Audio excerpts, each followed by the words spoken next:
Bonjour à tous, ici Alexandre Fallen, bienvenue sur ma chaîne Git7. Aujourd'hui, j'aimerais revenir sur mes publications que j'ai vues sur Engine de poitrine. En fait, j'ai fait une vidéo sur YouTube qui analysait simplement le solo de Sherpa. Puis, dans le fond, après ça, j'ai fait des shorts et des reels à partir de ça. Puis, je les ai publiés à tous les jours. J'ai commenté, répondu aux commentaires.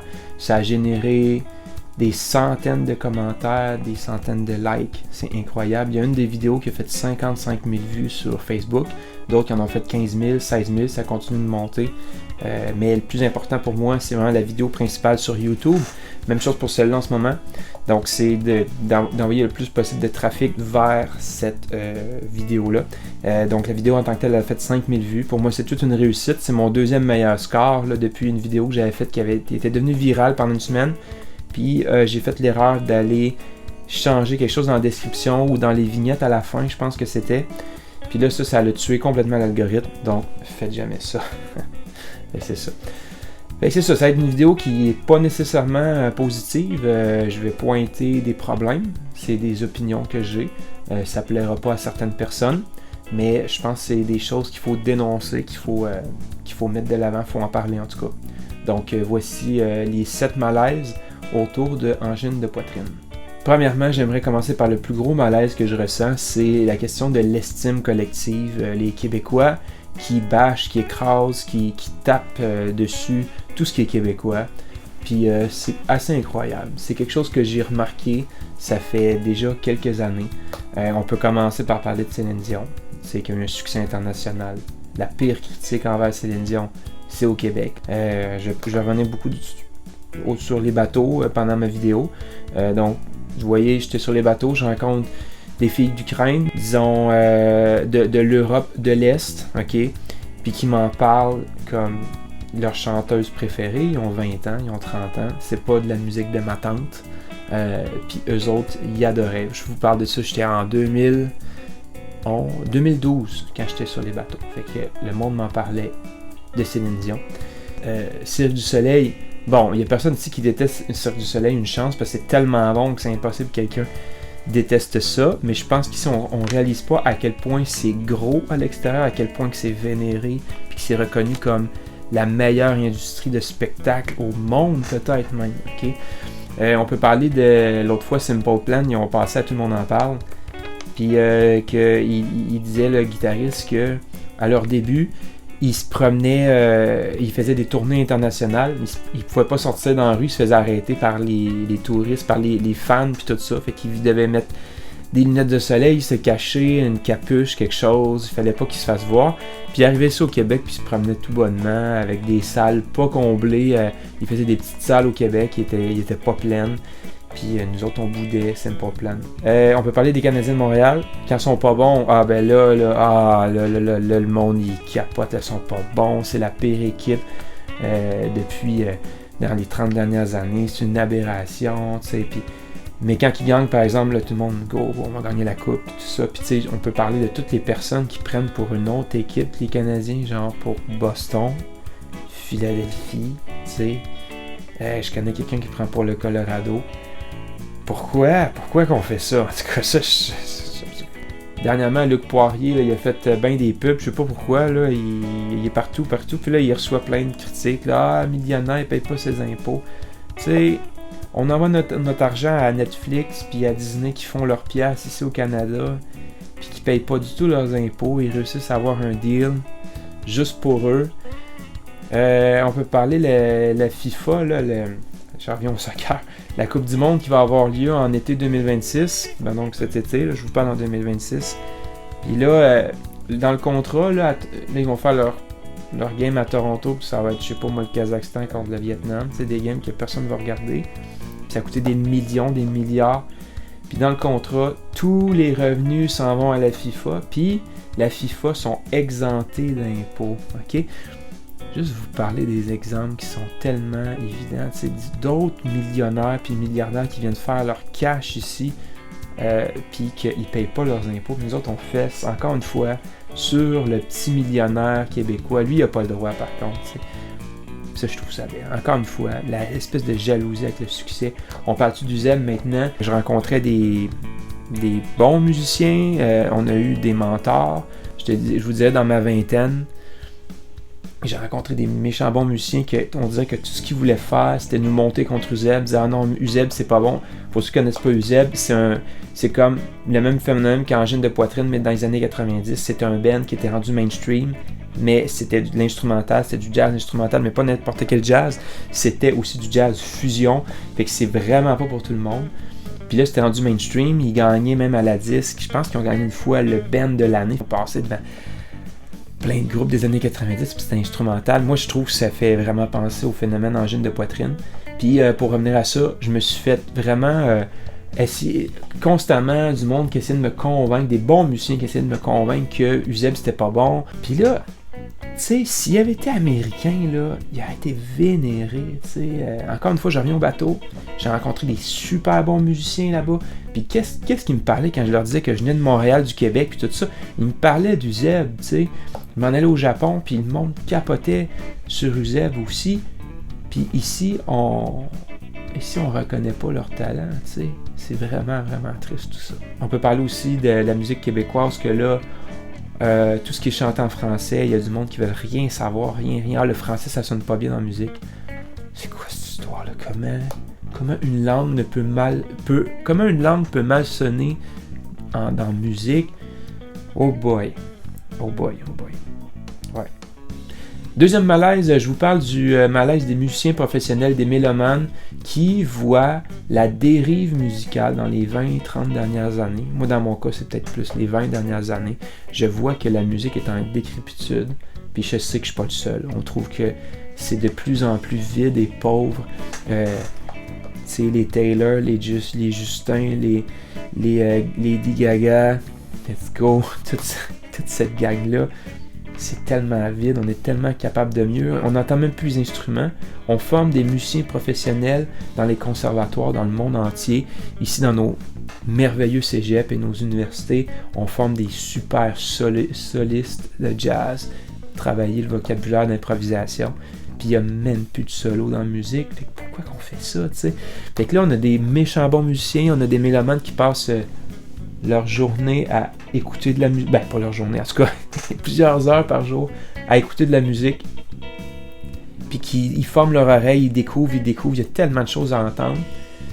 Puis après ça, le malaise de ces musiciens-là, qu'il faut pas qu'ils le disent, hein, parce que si on commence à le dire, on se ferait traiter de snob, on se fait traiter de condescendant, on dit « Ah, c'est bien, vous autres, vous connaissez le jazz, puis tout ça, il faut que la musique, ça soit compliqué, mais la musique, en réalité, c'est des émotions. » Puis tout ça, c'est vrai aussi, tu sais, les bons musiciens, ils reconnaissent les émotions, puis tout ça, en tout cas. Puis là, on peut rien dire.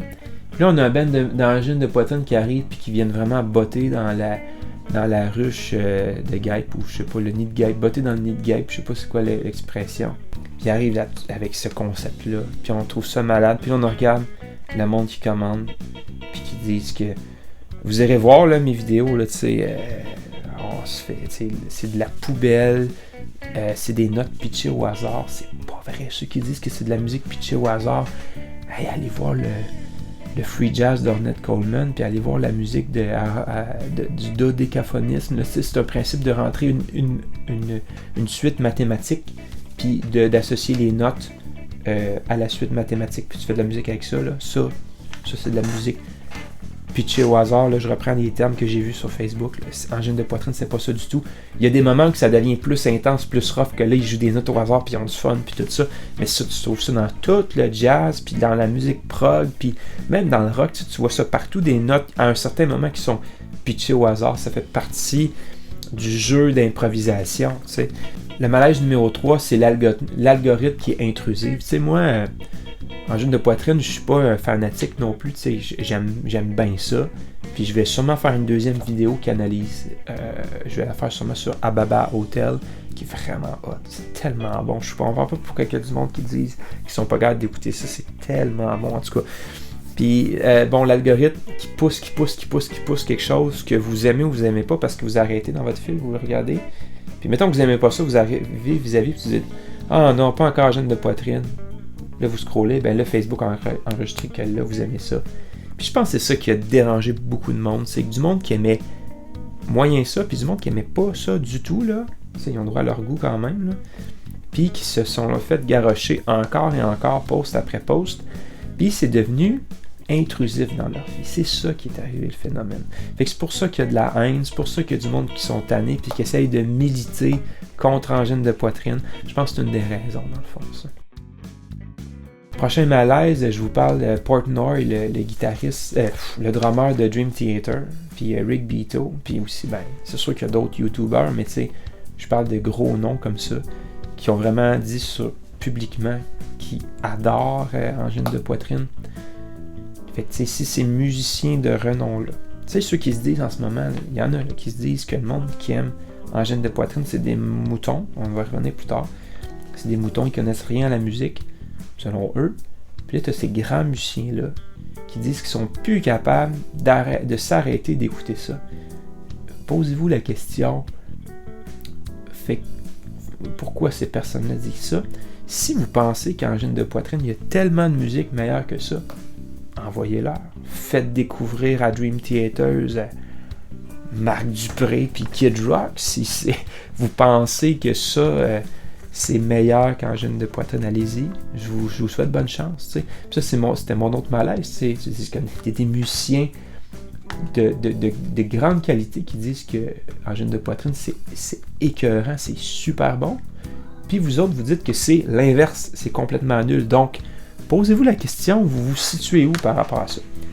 Les goûts, ça se discute pas, je l'ai déjà entendu, puis tout ça, mais il reste que dans tous les domaines, on demande constamment l'avis d'experts. Dans les arts, c'est la même chose. Fait que si les experts disent que c'est bon, ben là, vous pouvez pas dire que cette musique-là est nulle. Par contre, vous pouvez dire que vous aimez pas ça. Ça, vous avez le droit. Comme vous dites, les goûts, ça se discute pas.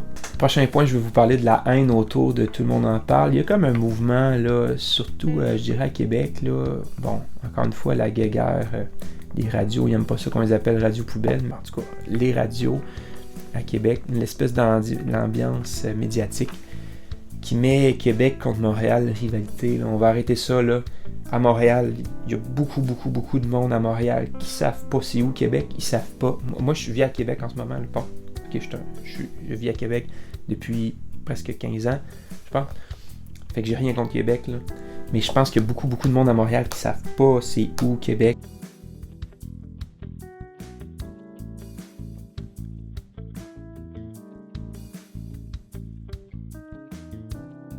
Fait que la rivalité Québec-Montréal, je suis pas sûr que ça existe, ok?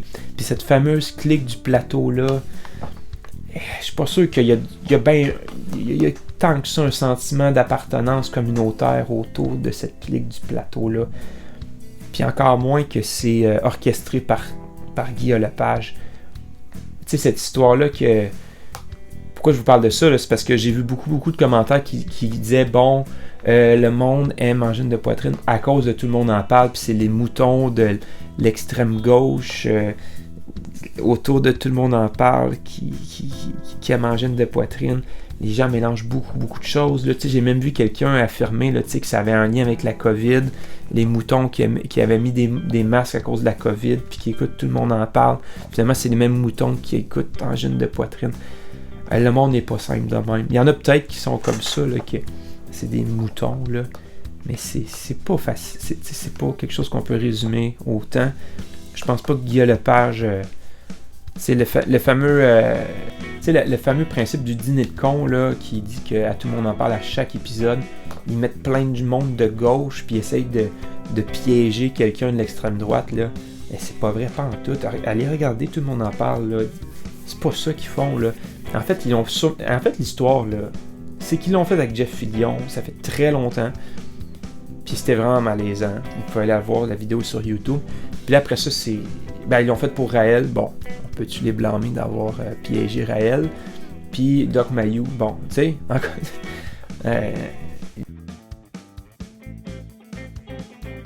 Fait que là, je suis rendu à mes deux derniers points. Je prends le point de vue de ceux qui n'aiment pas angine de poitrine. On pourrait dire que, tu sais, à travers tous les commentaires que j'ai vu des musiciens professionnels, tu sais, ils disaient, moi, je suis musicien, puis j'aime pas ça, angine de poitrine. Je trouve que c'est redondant. Je trouve que les quarts de ton, ça sonne pas bien. Puis qu'ils ont rien inventé. OK? Il y en a, puis c'est correct. OK? Il y a du monde qui connaissent absolument rien. puis qui disent qu'angine de poitrine c'est pas bon. Ils devraient plutôt dire qu'ils aiment pas ça. Il y a ceux-là. Puis il y a aussi ceux qui connaissent absolument rien, puis qui adorent angine de poitrine. Ok? J'ai même vu un commentaire, quelqu'un qui disait elle se lève au milieu de la nuit, puis elle est plus capable de dormir parce qu'elle entend la boule d'angine de poitrine, puis elle a juste le goût de se lever puis d'aller écouter cette musique-là. Il y en a aussi. Puis c'est correct. Ok? Maintenant, il y a deux catégories, on peut dire. Bon, les goûts, ça se discute pas. Ok. Comme je disais tantôt, on peut aussi écouter l'avis d'experts. Mais encore là, c'est pas parce que les experts disent que quelque chose est bon que vous êtes obligé de vous forcer puis de vous mettre à aimer ça. Vous avez le droit de pas aimer ça, t'sais. Mais vous allez voir mes commentaires. Je pense que le pire commentaire, le meilleur, il y a quelqu'un qui a écrit « Ah ouais, lui, il mange ses pogos par le bâton en premier. » Fait que ça fait dur comme ça. Écoutez, vous allez voir, là, c'est capoté. Il s'en va promener comme si c'était un espèce de débat politique. Un débat, tu sais, êtes-vous pour ou contre le troisième lien? Êtes-vous pour ou contre l'avortement? Puis le monde amène des preuves pour essayer de pointer que oui, c'est bon ou oui, c'est pas bon. Hey, c'est de la musique. Depuis quand qu'on fait ça? Depuis quand qu'on utilise des arguments pour essayer de convaincre l'autre que la vérité absolue, c'est que c'est bon ou que c'est pas bon? Fait que j'en arrive finalement à mon 6e point, que je prends, bon, le point de vue de ceux qui n'aiment pas ça. Donc, moi j'ai regardé Tout le monde en parle, puis j'ai pas trouvé ça très drôle, la partie qu'ils utilisaient leur langue pour parler au public, puis que le monde lisait les sous-titres. Moi je les lisais pas, là.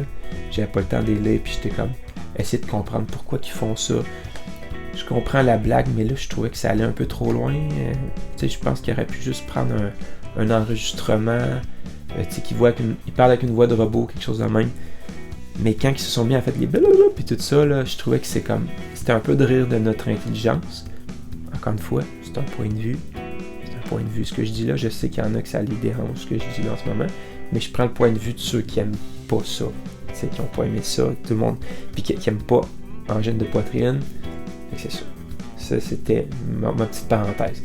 Faites autre chose, les gars, ou peut-être que, un peu comme Jean Leloup qui est décédé, puis qui est ressuscité en Jean Leclerc, tu sais, toute sa folie de même, là, ben peut-être qu'il pourrait dire, ben, angine de poitrine, ils ont appris le français, tu sais.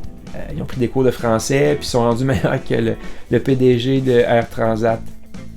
Puis, le dernier point, encore une fois, je prends le point de vue de les personnes qui n'aiment pas angine de poitrine. Angine de poitrine n'est pas une révolution. Et ils ont raison, c'est pas une révolution. Fait qu'arrêtez de dire que c'est révolutionnaire. Qu'est-ce qui est révolutionnaire? C'est leur manière de faire, c'est leur contexte, c'est le moyen qu'ils ont pris pour se rendre où est-ce qu'ils sont. Donc, toute la mise en scène et tout ça c'est révolutionnaire. Je pense qu'il y a quelque chose de beaucoup plus poussé que simplement un déguisement en papier mâché. De ce que je comprends, c'est qu'ils voulaient un peu dénoncer ça, que pour la musique, il y a beaucoup d'apparence, il faut être beau, il faut être belle. Puis finalement, on n'écoute plus la musique. Puis aussi, tu sais, on aime tel artiste parce qu'on sait que c'est ça le mainstream. Finalement, je veux dire qu'on est des moutons, finalement. C'est vrai qu'on est des moutons, puis on suit le courant. Puis c'est dur de se détacher de ça, puis de dire non, moi, là, je me laisse pas influencer par ça. Puis c'est ça, je pense, que ce que j'ai vu dans leurs entrevues, c'est un peu dans cette optique-là que nous autres, on n'a comme pas d'identité. On sait pas. Les gens savent pas on est qui. Puis, en même temps, on y va complètement dans l'extrême pour le dénoncer. On se déguise, puis tout ça. Puis les gens nous aiment juste parce qu'on est déguisé, finalement. Fait que c'est ça qu'ils essayent de dénoncer. Fait qu'il y a une espèce de sarcasme, d'ironie de second degré derrière ça. T'sais. Fait que c'est ça. Mon dernier point, c'est pas une révolution musicale. Il y a d'autres groupes de prog avant ça qui ont fait ça. Puis qui font, c'est presque même la même chose. Fait que je pense que ça va peut-être être ma prochaine vidéo, cette alternative à angine de poitrine.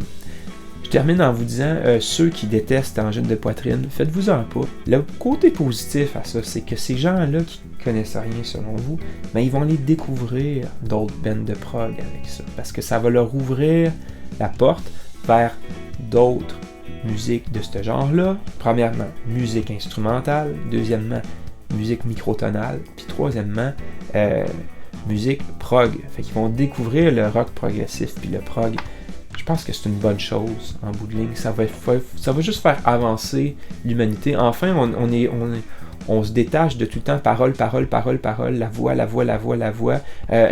Sur l'instrumental, on change de tune, on va checker notre cellulaire. Musique instrumentale, on enlève ça de nos vies. Mais là, eux autres, ils ont fait une révolution. C'est ça. Donc, merci tout le monde pour votre écoute. Vous irez voir la fameuse vidéo de mon héritage angine de poitrine sur le solo de Sherpa. Puis on va se retrouver dans ma prochaine vidéo, c'est certain. Je vais continuer de surfer sur la vague angine de poitrine. Je vais l'exploiter au maximum. C'est sûr qu'il faut que j'en profite. Ça a tellement aidé ma chaîne. Vous pouvez vous abonner. Surtout, ce qui m'aiderait le plus, là, c'est de partager cette vidéo-là. Parce que maintenant, les abonnés, ça vaut plus rien. Donc, merci si vous êtes abonné, mais à partir de 1000 abonnés, mais ça ne sert plus à rien. Donc, c'était tout pour mes 7 malaises autour d'angine de poitrine. Merci tout le monde et vive la musique!